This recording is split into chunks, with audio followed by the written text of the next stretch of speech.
नमस्कार दोस्तों, मैं हूं आपका दोस्त राम वर्मा। और आज हम फिर हाजिर हैं एक बहुत ही नए और इंटरेस्टिंग थ्योरम के साथ। तो आज हम सिद्ध करने वाले हैं, बिल्कुल नया थ्योरम है। तो देखिए, हमको दिया गया है एक सर्कल है, ठीक है। और उस सर्कल में ये जो स्पर्श रेखाएं खींची गई है टीपी और टी क्यू, यहाँ पर एक एंगल बन रहा है वो एक्स, और यहाँ से त्रिज्या खींची गई है स्पर्श बिंदु को जोड़ के, ओपी त्रिज्या खींची गई है और यहाँ पर है एंगल वाई। तो ये इसका कहना क्या है, सिद्ध करना है कि जो ये एंगल एक्स है वो एंगल वाई के 2 गुना है, ठीक है। इनका माप जो आएगा, इसका जो माप आएगा इसके डबल रहेगा, यही हमको सिद्ध करना है। और यही हमारा थ्योरम है कि यहाँ पर जब भी इस प्रकार का एंगल बनेगा, ये हो गया उसकी जीवा और त्रिज्या को मिलाकर एंगल बनेगा, और उसी से यहाँ स्पर्श रेखाओं पर जो कोण बनेगा यहाँ, वो उसके 2 गुना रहेगा। यही हमको सिद्ध करना है, और इस थ्योरम को सीखने के बाद आपको ये चीज़ याद रखना है, ठीक है। तो वीडियो को शुरू करने से पहले आपसे रिक्वेस्ट करना चाहता हूँ, अगर आप इस चैनल पे नए हैं तो चैनल को सब्सक्राइब कीजिए, अगर पुराने हैं तो बेल आइकन दबाइए ताकि जब भी नया वीडियो डालूँ आपको नोटिफिकेशन आ जाए। तो चलिए इसका सॉल्यूशन हम लोग आज देखते हैं कि दिया गया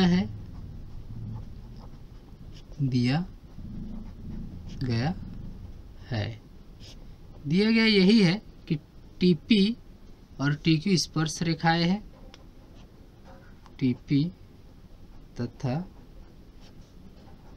टीक्यू स्पर्श रेखाएं हैं।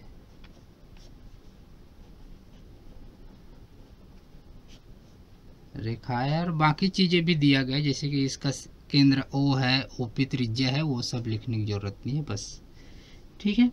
सिद्ध करना है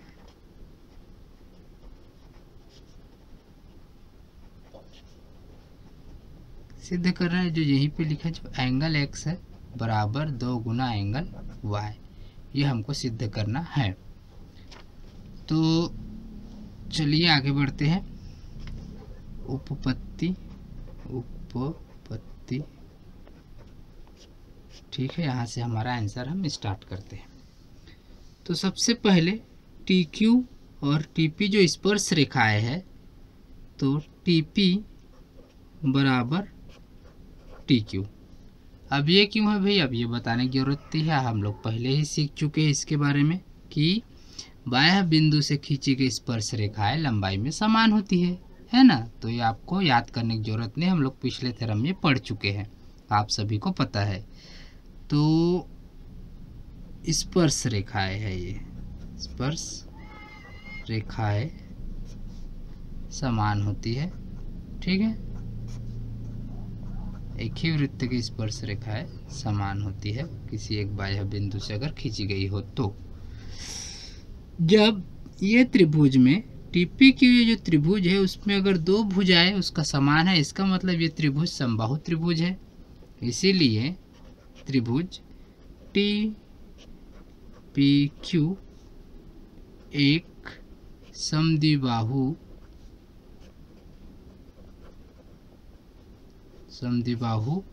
त्रिभुज है, ठीक है। 2 भुजाएं समान है, इसीलिए समद्विबाहु त्रिभुज है। अब जब ये भुजाएं समान है तो उसके जो अपोजिट में जो एंगल होंगे उसके विपरीत दिशा में वो भी समान होगा। इसीलिए ये जो कोण है, कौन सा कोण, टी पी क्यू बराबर टी क्यू पी होगा। इसीलिए कोण टी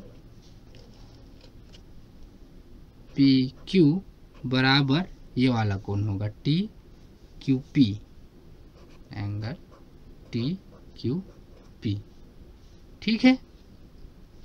इसको 1 नंबर दे दीजिए। अब आपको पता है कोई भी त्रिभुज के तीनों कोणों को जब आप जोड़ेंगे तो 180 आता है। तो ठीक है, पहले तो एंगल हो गया ये एंगल एक्स, प्लस में एंगल ये टी पी क्यू और T Q P, plus angle T P Q plus angle T Q P बराबर 180, क्योंकि ये सभी त्रिभुज में है ना, त्रिभुज के तीनों कोणों का माप। ये लिखने की जरूरत भी नहीं है, जनरल है, सबको पता है। कोणों का माप आप लिख दीजिए, ठीक है। अब ये TPQ और TQP समान है, ठीक है, तो हम इसको ऐसा लिख सकते हैं, कोण TPQ है ना प्लस, अब TQP के जगह भी वही TPQ लिख सकते हैं क्योंकि दोनों समान है, तो लिखने में कोई प्रॉब्लम नहीं है, ठीक है, बराबर 180 अंश। अभी x इस साइड है, एक बॉर्डर पर इस तरफ आएगा तो माइनस हो जाएगा, माइनस एंगल x, ठीक है। अब ये TPQ जब जुड़ेगा तो 2 हो जाएगा, ये 2 एंगल TPQ, ठीक है, बराबर 180 अंश माइनस एंगल x। अब इस 2 इधर गुना में है, उस तरफ जाके भाग में जाएगा, तो एंगल TPQ बराबर 180 degree minus angle x divided by 2। इधर ये इसके नीचे भाग में आ जाएगा, ठीक है। अब इसको और आगे सॉल्व करेंगे तो एंगल TPQ बराबर 180 में 2 से भाग करोगे आप तो कितना आएगा, 180 का आधा 90 अंश। अब ये एंगल x से इसका भाग नहीं जाता है, तो एंगल x के नीचे 2 रहेगा क्योंकि इसमें इसका भाग नहीं जाता है, ठीक है। तो ये हो गया हमारा 2 नंबर दे के रखिए, ये TPQ का मान है। अब जरा ध्यान से इस डायग्राम में और देखिए आप, ये स्पर्श रेखा है, P उसका स्पर्श बिंदु है और ये OP त्रिज्या खींची गई है, तो यहाँ पे OPT ये जो बड़ा वाला एंगल यहाँ ऐसा बनेगा, कितने अंश का बनेगा, सही कहा आपने, 90 अंश का बनेगा, क्योंकि हम लोग ये चीज़ें पहले ही थ्योरम में हम लोग ये सिद्ध कर चुके हैं कि स्पर्श बिंदु पर खींची गई त्रिज्या स्पर्श रेखा पर लंब होती है, ठीक है ना। तो एंगल OPT कितना होगा, 90 अंश, ठीक है। यहाँ पे लिखते हैं कोण OPT बराबर 90 अंश, कारण है स्पर्श बिंदु पर खींची गई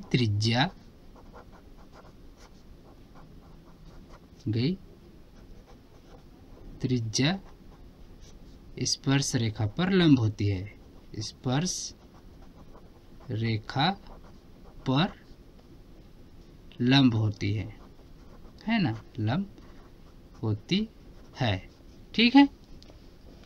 अब फिर डायग्राम की एक और देखते हैं एक बार। अब ये OPT 90 है, पता चल गया है आपको। अब यहाँ पे y का मान निकालने के लिए ये छोटा सा जो कोण आपको दिख रहा है, इसका मान अगर आपको निकालना है तो OPT जो बड़ा एंगल है पूरा, उसमें से आपको TPQ माइनस करना पड़ेगा, ठीक है। ये बड़ा जो दिख रहा है उसमें से इतना भाग अगर आप माइनस कर दोगे तो y का मान आएगा, ठीक है। तो y का मान हम लोग कैसे लिख सकते हैं, तो एंगल y बराबर बड़ा वाला एंगल हमारा कौन सा है, OPT है ना, ये OPT माइनस में हमें TPQ लेना पड़ेगा। एक बार और देख लीजिए, ये OPT बड़ा वाला है, उसमें से ये इतना भाग आप माइनस कर दीजिए TPQ, तो क्या बचेगा y, तो TPQ माइनस करेंगे हम लोग, माइनस एंगल TPQ, ठीक है।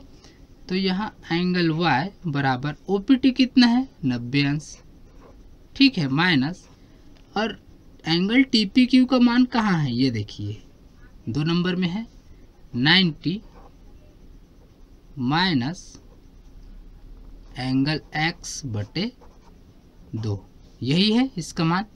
अब आप जब ब्रैकेट सॉल्व करेंगे एंगल y बराबर, तो क्या होगा, 90 अंश माइनस, इसका चिन्ह जो है माइनस प्लस का गुना होगा तो माइनस आएगा, माइनस माइनस प्लस होगा, एंगल x बटे 2, ठीक है।